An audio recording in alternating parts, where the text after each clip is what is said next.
अभी हमारे पास इस ओखला विधानसभा सीट से भारतीय इंसान पार्टी के कर्मठ उम्मीदवार जनाब फिरदौस आलम साहब हैं। चुनाव के आखिर दिन चुनाव प्रचार ख़त्म होने के बाद आज इन्होंने हमें वक्त दिया है और अपने कुछ मुद्दे रखेंगे हमारे सामने। तो चलिए चलते हैं न्यूज़ बास्केट 24 की तरफ से फिरदौस आलम साहब से कुछ बातें करते हैं।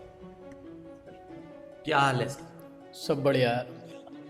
कैसा चला आपका ये 15 दिनों में ये कैंपेन आपका कैसा? डोर टू डोर रहा, सारा इलाका घूमा माशाल्लाह से, और लोगों का प्यार बहुत मिला। एक कहते हैं ना कि नौजवान कुछ कर सकता है, तो हौसला बहुत मिला कि कुछ तो बेहतर होगा। जीतने की राह पे हैं आप? फुल उम्मीद, मैं ही जहाँ- जीतूंगा इंशाल्लाह। जहाँ इतने दिग्गज कोई नेता फर्क नहीं पड़ता, खड़े हैं। सबको देख लिया ओखला के लोगों ने, ओखला के नौजवानों से भी मैंने रिक्वेस्ट की है। जहाँ जहाँ जा रहे हैं वो हंस भी रहे थे शुरू में कि क्या कर रहा है, मगर आज सब कह रहे हैं कॉल करके कि वोट तो हम तुम्हें ही देंगे। पब्लिक का भरपूर प्यार मिला। पब्लिक का भरपूर, लेडीज़ जो भी हैं, जेंट्स जिनके घर जा रहा हूँ, खुशी से झूम भी उठ रही हैं। साथ में लोग भी हैं, कोई 100 रुपये जेब में डाल दे रहा है। आज किसी ने 200 रुपये डाल दिया, अरे रख लो, तुम कौन सा किसी से चंदा मांग रहे हो, चुपचाप लगे हो। बहुत प्यार दे रहे हैं। सुबह निकल जाता हूँ उठ के, नाश्ता भी किसी दोस्त के घर, फिर दोपहर का खाना, फिर और आगे बढ़ते हुए किसी और के घर, फिर रात का खाना। ऐसे ही चल रहा है मेरा 10-12 दिन से, क्योंकि मुझे चुनाव चिन्ह भी बहुत लेट मिला। अच्छा, हाँ, 17-18 तारीख को मिला। जो लोगों का जो प्यार आपको जो मिल रहा है, आशीर्वाद जो आपको मिल रहा है, दुआएं मिल रही, कहीं ना कहीं आप इस चुनाव में अपने आप को किस जगह पाते हैं?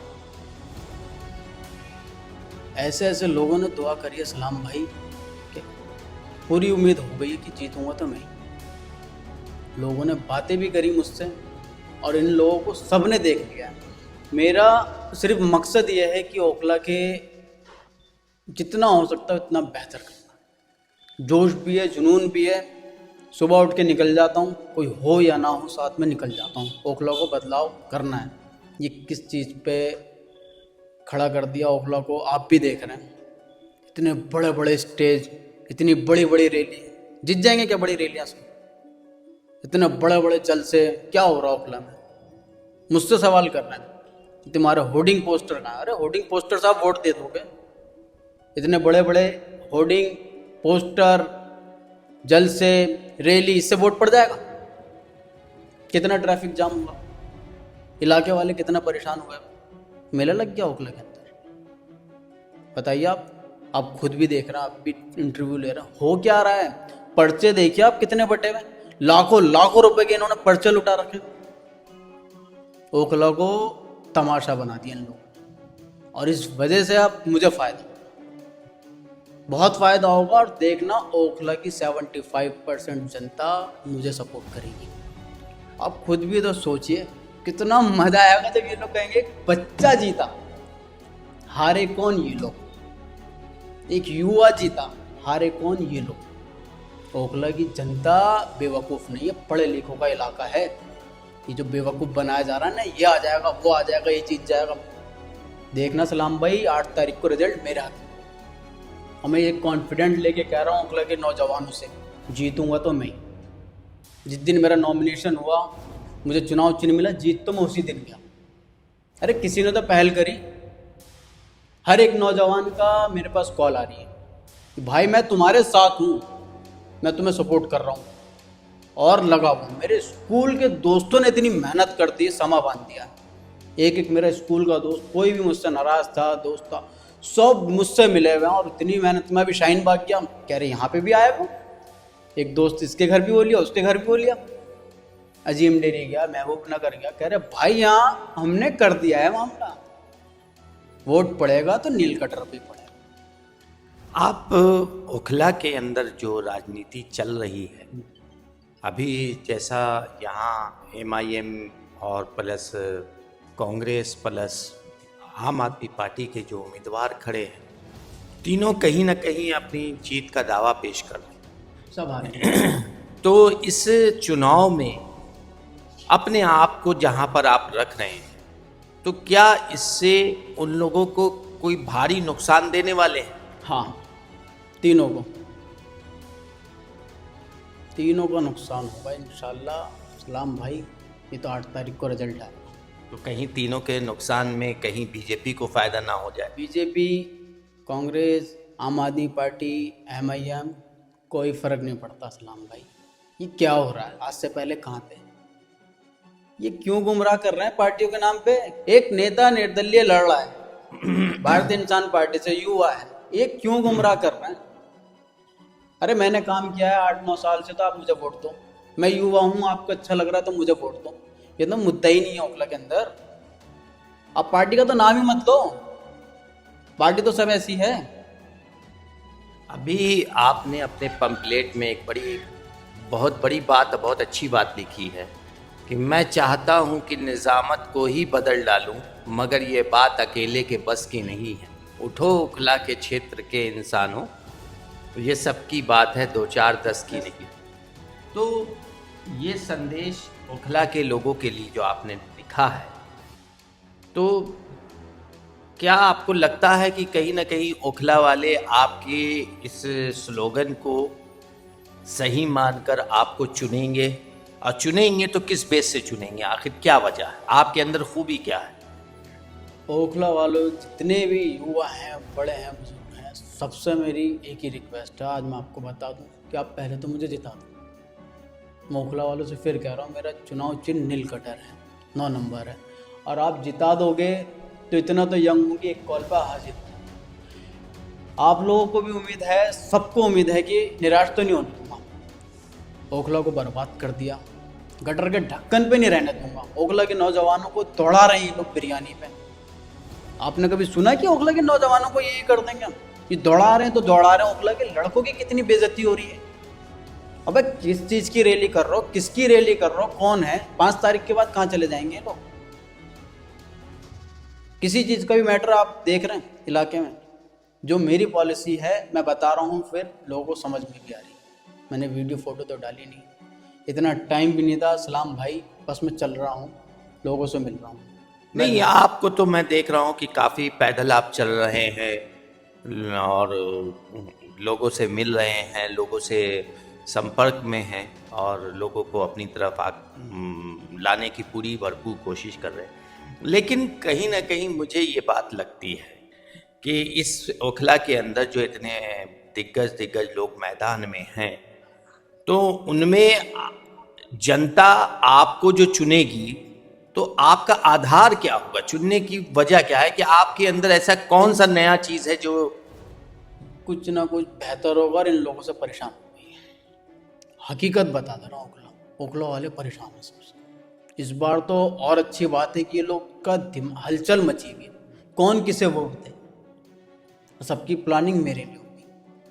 क्यों ना इस नौजवान को दी जाए, क्यों ना इसके ही वोट इस बार दे दिया जाए। हर कोई कंफ्यूज है, अगर इसके साथ खड़ा होऊंगा तो ये नाराज है, उसके साथ खड़ा होऊंगा तो ये नाराज है।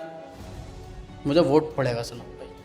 इस बार बोलता हूँ दावे के साथ कि लिखा जाएगा 2025 में एक ऐसा नौजवान आया जिसने ओखला को बदल दिया।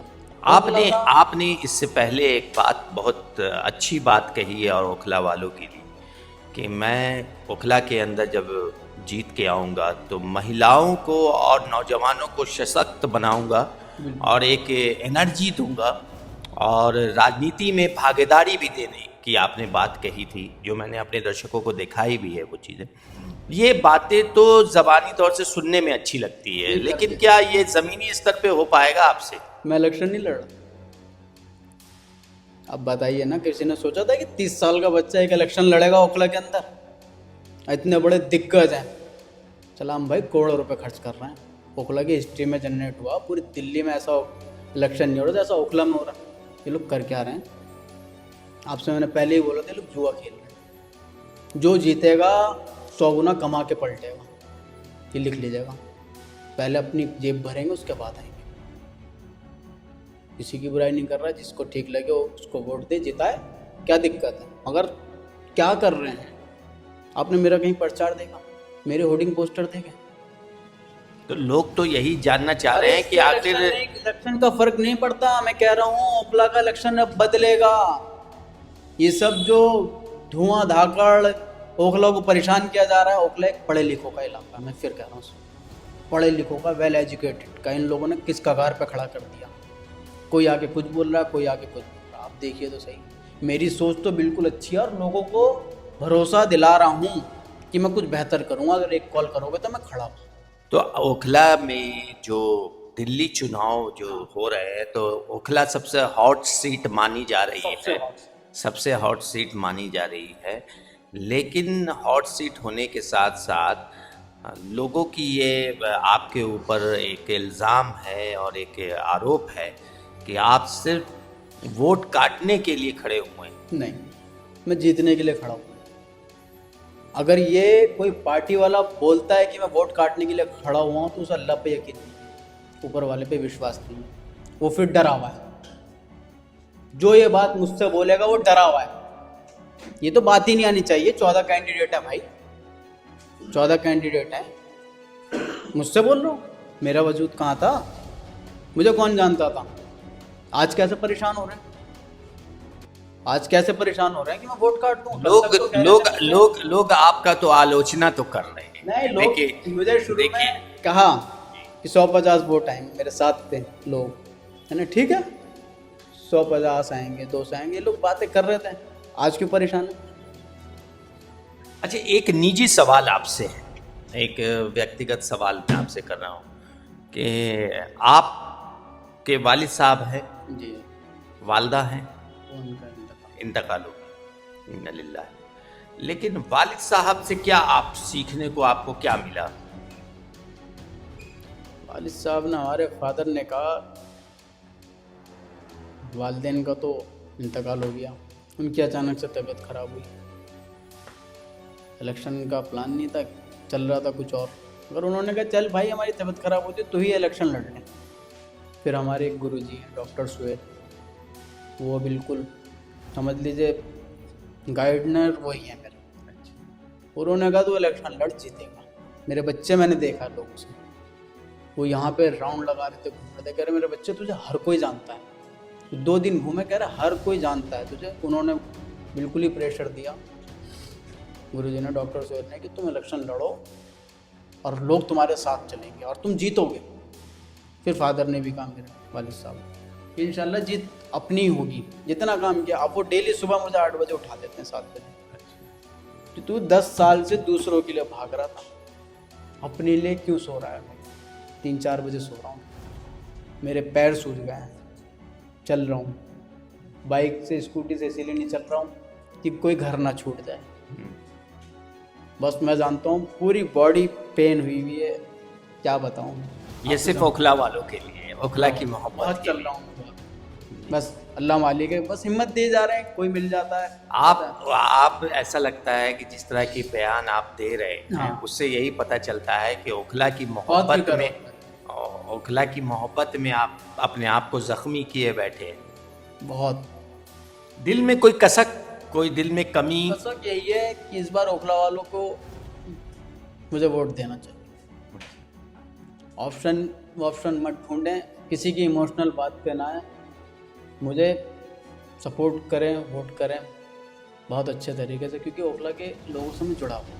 और लोग तो, मैं फील्ड में जा रहा हूँ, लोगों से मिल भी रहा हूँ, तो लोग आपके बारे में भी बहुत सारी निगेटिव बात कहते हैं। क्या तो बताइए ऐसा कुछ? निगेटिव बात कहते हैं कि ये लड़का करने वाला नहीं है, बस यही यूं ही वोट काट रहा है। बहुत सारी आलोचनाओं सुनने को मिलती है। बहुत लोगों को जगह मिली है। हाँ, तो उसके बारे में आप थोड़ा अपने व्यूज़ को सामने रखिए कि क्या आपने अपने आप को कुछ कहिए कि क्या है आप। नहीं, 1-2 जगह गए थे, इंसिडेंट हुआ, बात हुई। क्या बात हुई आप? छोड़िए वो, नहीं, देखिए हमारे दर्शकों को ये बात बताइए ताकि लोगों तक आपकी बात पहुंचे। क्या बात हुई, ऐसी क्या बात? मैं गया, मैंने कहा कैसे हैं, सलाम किया, साहब के नाम तो लेना नहीं चाहूँगा। अचानक से बोले कहाँ क्यों? मैंने कहा बिहार का हूँ। कह रहे बिहारी वोट MLA नहीं बनेगा। अच्छा। मेरे साथ वाली भी दंग रहे, कह रहे कह रहे 100-200 वोट मिलेंगे, ये है बिहारी, बिल्कुल ऐसे करने लगे जैसे पता नहीं क्या। मैंने कहा अंकल यानी कि आपको अंडर एस्टिमेट करने हाँ लगे। बिल्कुल साफ बोला कि बिहार का तो एमएलए बन ही नहीं सकता, अरे बिहारी को कोई वोट देगा। तो मैंने कहा अंकल मेरे साथ बरेली के हैं, अमरोहा के हैं। फिर मैंने उन्हें थोड़ा सा ऐसे बोला, शाहजहाँपुर के भी, सहारनपुर के, सारे मेरे दोस्त खड़े हैं, आप कैसे बोल रहे हैं? कह रहे नहीं बिहारी को वोट नहीं डालता। तो वो थोड़ा सा उन लोगों को गुस्सा तो आया। मैंने कहा सब जगह के हैं मेरे साथ, दिल्ली के भी लड़के हैं, देखिए ना आप। तो उन्होंने ऐसी बात बोली, थोड़ा सा मूड तो खराब हुआ। ये हौसला को पस्त करने की बात हाँ। है, मैं इसकी कड़ी निंदा करता हूँ। ऐसी बात मैं अपने दर्शकों को ये बात बता देना चाहता हूँ कि बिहार से ताल्लुक़ रखने वाले, चाहे यूपी से ताल्लुक़ रखने वाले या अदर हिंदुस्तान के किसी कोने से ताल्लुक़ रखने वाले कोई भी उम्मीदवार, संविधान जो है इस बात की इजाज़त देता है कि आप कहीं भी जाकर कहीं भी किसी भी तरह का चुनाव लड़ सकते हैं। लेकिन किसी को मैं ये राइट नहीं है कि वो किसी को अंडर एस्टिमेट करें और ये किसी को ये बताएं कि बिहारी को, तो बिहारी और यूपी को ये ने सब इस देश के नागरिक हैं और सब इस देश के रहने वाले हैं, सबको संविधान ने अधिकार दिया है। लेकिन इन सब से आगे इन बातों को तो आप दरकिनार कर दिए। ये वो लोग हैं जो समाज को बेहतर नज़र से नहीं देखने वाले, मैं इनकी कड़ी निंदा करता हूँ ऐसे लोगों की। लेकिन आने वाले नतीजों के बाद अगर आपके फेवर में नतीजा आता है तो सबसे पहला कदम आपका क्या होगा? सबसे पहला कदम होगा मेरा, वो जितनी भी ओखला के विधवाएं हैं, कहना तो नहीं चाहिए, बहुत जो परेशान हाल हैं, जिनकी लिस्ट मेरे पास आती है, कोई मेरे पर्चा डाल देता है कि मेरे हस्बैंड नहीं है, मेरे ये नहीं है, सबसे पहले तो उनका वर्क करूँगा। हाँ, बाकी दूसरा गरीब बच्चों का निकाह का जो बोला, बहुत ही बड़ा काम है ये। बताते हैं ना कि 100 गरीब बच्चों की शादी कर दी तो तुमने क्या से क्या कर दिया, अरे करके दिखाएंगे भाई। लेकिन ओखला के अंदर सबसे बड़ा मुद्दा जो अभी मैंने जो देखा है इन 1 महीनों में जो सर्वे किया है, रेडी पटरी वाले और बैटरी रिक्शा वालों के लिए बहुत परेशानी का सबका सिस्टम बन जाता है इस्लाम भाई, सब सिस्टम होता है। आज मैं बता दे रहा हूँ, ओखला की मेन मार्केट में होटल हैं इतने सारे, वहाँ पे मेरा दोस्तों की भी दुकान है, उसके पापा का कॉलर पकड़ के ले जा रहे हैं पुलिस वाले। क्या इज्जत रही यार बेटी। मैं आऊँगा तो मैं आज लिख के दे रहा हूँ, वहीं पे 6 पुलिस वाले रख दूँगा कि आप लोग कोऑपरेट करें, या कोई सिविल डिफेंस वाले रख दूँगा कि आप लोग बताएं कि हाँ भाई 11 से 12 बजे दुकान बंद कर लें। कोई यानी आप प्रशासनिक तौर से भी काम करें। मेरे पास कहते रहा हूँ, मैं सब देख लिया मैंने 10 साल में, किसको क्या हो रहा है, किसको क्या नुकसान हो रहा है, कैसे किसकी मदद की जाएगी, मैं सब चीज़ों में हूँ। मैं बता रहा हूँ सलाम भाई, आपकी बड़ी लंबी लिस्ट है। बड़ी लंबी लिस्ट है। 10 साल से हूँ, हज़ारों यूनिट ब्लड दिलवाया, मुझे पता है किसको कहाँ ब्लड मिलता है, कौन से हॉस्पिटल में। लोग बाहर से भी, ये बहुत बड़ी बात। मैं बताने नहीं चाह रहा ना, अपनी तारीफ करना चाह रहा हूँ। लोगों को पता है, इतने लोग लगे हुए हैं मेरे साथ, कई हज़ार लोगों के इलाज करवाए। ये लोग तो अपने अपने बात करते हैं, जब पूरी रात खड़ा होता है ना आदमी, तब पता लगती है। कितने भाई बहन हैं? मैं 4 सिस्टर है, मैं एक अकेला हूँ। आप अकेले हैं? तो आपकी पढ़ाई कहाँ तक हुई? मेरी 12th हो गई थी, ग्रेजुएशन हो रही थी, तो मेरी वालिदा की तबीयत खराब हुई तो अचानक से मैंने छोड़ा। अच्छा, तो अभी आप पढ़ाई चल रही है आपकी? अच्छा, तो शादी वादी का कुछ इरादा है? शादी हुई भी है मेरी। अच्छा, हो चुकी है आपकी शादी? बच्चे? एक बेटी है मेरी। माशाल्लाह माशाल्लाह। तो वो कहाँ पढ़ रही थी? नहीं, छोटी बेटी है, 8-9 महीने की। अभी यहाँ जो आप कैंपेनिंग कर रहे हैं 15 दिनों से और डोर टू डोर जा रहे हैं, तो क्या रिस्पांस मिल रहा है यहाँ? बहुत बेहतर मिल रहा है। जैसे हम लोग घर घर जा रहे हैं और मार्केट में भी घूम रहे हैं, तो रिस्पांस माशाल्लाह से ऐसा मिल रहा है सलाम भाई कि देख ही रहोगे कि बिल्कुल माँ की तरफ प्यार मिल रहा है। लोग अपने बिल्कुल दुआएं दे रहे हैं, सर पर हाथ रख रहे हैं, हर एक तरीके से मांग रहा हूँ। मैं तो सोच भी नहीं सकता था कि इतना प्यार मिलेगा। दोस्त लोग मिले, उनके फादर वादर सब ने गले लगा लिया, अरे मेरे बच्चे हिम्मत दिखाई तूने, बहुत तेरे जज्बे को सलाम, बहुत अच्छा लगा। किसी ने तो एक कदम आगे बढ़ाया है कि कुछ तो बेहतर, बहुत अच्छा लगा। कुछ है जैसे किसी के यहाँ चले गए तो कुछ बोल देते हैं, क्या बोलते हैं? चलिए छोड़िए वो सब, क्या बोलते क्या है? बस ऐसे ही चलेगा कि ऐसा होगा वैसा होगा। क्या क्या आखिर देखिए, हमारे दर्शकों को तो बताइए, क्या ऐसी क्या बात बोल गए? अभी सब साथ में ही थे, एक जगह गए, उन्होंने अचानक से बोल दिया। क्या? हमने पम्फलेट दिया कि मैं इलेक्शन लड़ रहा हूँ, मेरा चुनाव चिन्ह नील कटर है। तो उन्होंने कहा तुम बिहार के हो, बिहारी तो एमएलए बनेगा नहीं। अच्छा। मैं चुप हो गया। मैंने कहा कल आप ऐसी बातें बोल। तो मैंने बोला कि मैंने तो कभी किसी को मदद के लिए बोला कहीं हॉस्पिटल आ जाओ, ब्लड चाहिए, कभी किसी का पूछा नहीं मैंने कि तुम कहाँ के हो। और मेरे साथ मेरे दोस्त हैं सारे, शाहजहाँपुर का, अमरोहा के, बरेली के, इन्हें बुरा लगेगा, कह रहे नहीं बिहारी को वोट नहीं पड़ता, बिहारी को वोट नहीं देगा कोई। मैंने कहा बिहार के लोग ये एमएलए बनाते हैं अंकल, इतने अच्छे जगह पे, हर जगह बिहार के लोग ही हैं, टीचर पढ़े सब, आप ऐसे कैसे बोल सकते हैं? तो बिल्कुल उन्होंने जिद पड़ गए। अगर कोई आदमी आपको इस तरह की बात करता है, मैं अपने दर्शकों को ये बता दूं कि कुछ सामाजिक तत्व जो मिजाज के लोग हैं, इसे हमारे समाज में जो भेदभाव की नज़र से देखते हैं, बिहार और यूपी और क्या है दिल्ली, तो मैं उन्हें ये बात बता दूं कि ये संवैधानिक अधिकार है कि कोई भी किसी भी क्षेत्र में जाके चुनाव लड़ सकता है। इंसान देखना चाहिए, इंसान का किरदार देखना चाहिए कि वो कैसा है, ना कि बिहार, यूपी, दिल्ली, कहीं का भी नहीं। हम लोग एक इंसान हैं, इंसानियत वाली बात करें। लेकिन मैं बहुत अफसोस लगता है कि हमारे समाज में भी इस तरह के मिजाज के लोग हैं, और मैं इसकी पुरजोर मजम्मत करता हूँ, इसकी निंदा करता हूँ। और मैं अपने चैनल के माध्यम से मैं फिरदौस आलम साहब को इस बात की बधाई देता हूँ कि